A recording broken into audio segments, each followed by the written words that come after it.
The Eagles are opening up their doors to the media for access to players, coaches, and drills, so what's all this buzz around the Jordan Davis new look? Also, Kelee Ringo still hasn't signed with Philly, but not to worry, the Birds still have big plans for the Georgia corner. And Jalen Carter broke something? Hang on, what? But first, let's run it.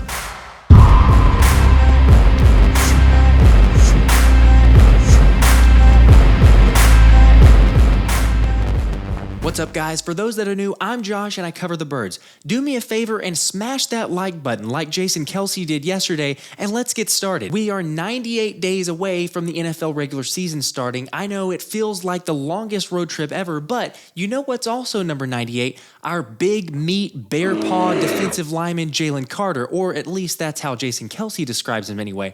But the DT apparently isn't holding anything back after Dave Spadaro went on the Philly Talk podcast and revealed that Jalen broke a blocking sled and obviously has incredible natural strength. Sorry if I gave you a scare using the word broke earlier. JC is perfectly fine, but you've got to admit that's pretty impressive. Before we get carried away, let's pump the brakes because as Inside the Eagles said, this probably isn't the first time this has happened, nor does it mean Jalen Carter is on a collision course with the Pro Football Hall of Fame. Or does it? Okay, they're probably right, but it is interesting and certainly gets me fired up, especially since today is the first day where OTAs are officially open to the media, which means we can expect some more mouth-watering footage that leaves us begging for more. In all seriousness though, this is a great sign because Jalen Carter did have some work ethic concerns pre-draft after he botched his pro day and rumored reports of a lack of motivation while at Georgia, so regardless if you believe in that speculation, the positives are that he's shutting down the criticism by getting to work and will continue learning from vets like Fletcher Cox,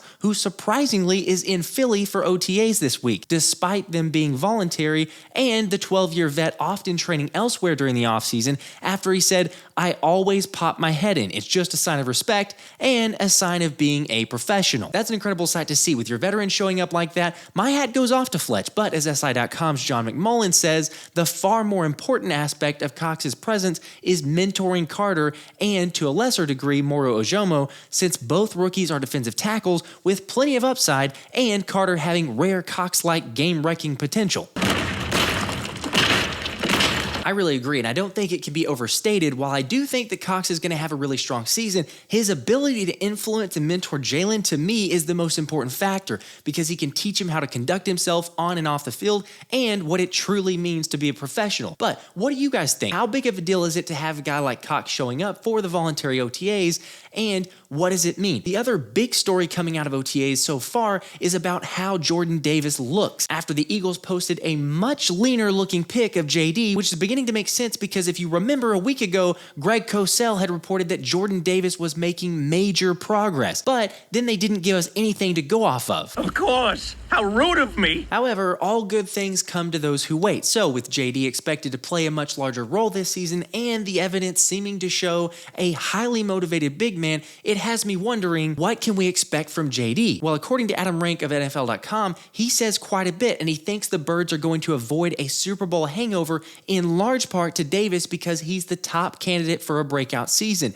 after he established himself as one of the best run stuffers on a pretty good defensive line before landing on injured reserve with a high ankle sprain in early November. After his return, he logged 4 tackles in 6 regular season games and 4 more in 3 playoff contests. Like Carter, his Georgia teammate, Davis has a lot to prove this season. Rank also mentioned Sean Desai as being a crucial piece to JD's development since Desai will utilize the big man in a variety of ways to get the most out of him. And in case you forgot, NFL analyst Charles Davis also said Jalen Carter is going to be the key that unlocks the dancing bear this season. I'm not gonna lie, I've always been high on JD, but at the same time, I've maintained that the Birds aren't going to ask him to do as much since the defense is kind of predicated on a rotational pass rush. And while I still believe that, I'm beginning to wonder how much are we gonna see the big number 90 on the field, especially in the shape he already appears to be in. But what do you think? What can we expect from Mr. Humongous? Let's also not forget, year 2 can be one of, if not the most important seasons for a player because the familiarity of the system, the speed of the game, and just having a routine to help make much greater strides, which it looks like JD can't wait to get started. Another Philly dog who also can't wait to get started is Nolan Smith after a video surfaced from draft night where the Rook told defensive coordinator Sean Desai to give him that playbook, or PDF, because he's ready to get on the field now, and he's ready to show everyone why they should have taken him number 1. Who the hell are you? For a guy who's always so full of emotion, it's honestly a little surprising when he's that focused and just flat out angry, but I'm here for it. He never stops, much like the Energizer Bunny, and Nolan would say him and BG have the same type of motor since they appear to run off the same type of happy juice energy. Your secret stuff.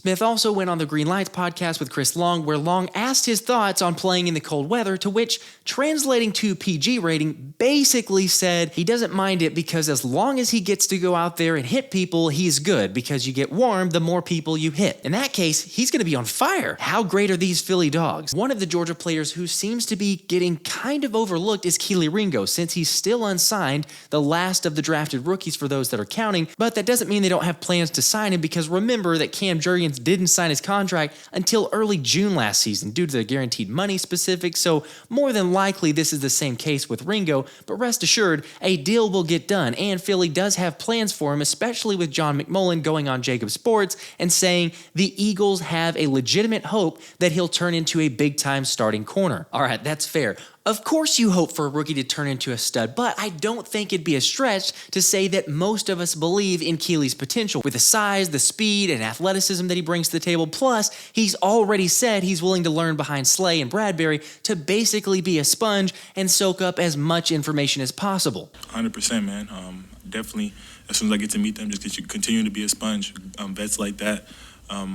Knowing myself, I like to give guys that are younger than me game on in how they can play certain coverages and things better, or just the ropes overall. So definitely be able to look up to them, and just be a sponge and just continue to learn from them and anything that I can. But at the same time, there is a lot of competition at cornerback with guys like Greedy Williams, Zach McPherson, Josh Jobe, and Eli Ricks, to name a few, and the national media members have seemed determined to push the questions about Kelee's character and shoulder injury as reasons for uncertainties, but that couldn't be further from the truth, as Howie Roseman has said, "I know there were reports, we watched the draft there in our draft room, we don't have a question about his work ethic, we don't have a question about his medical." I think it's only a matter of time before we start hearing more about Ringo and the progress he's making. To me, he was a steal in the 4th round, and the fact that he doesn't have to come in and immediately start on day 1 is a huge plus. Let him continue learning and eventually turn into a solid option. But how do you guys feel? Are you concerned that we haven't heard more about Ringo, and what are your expectations on him? We should get a much better look here in a couple hours, as well as some sneak peeks into those positional battles. Let's see who wins out. This has been the Philly Special.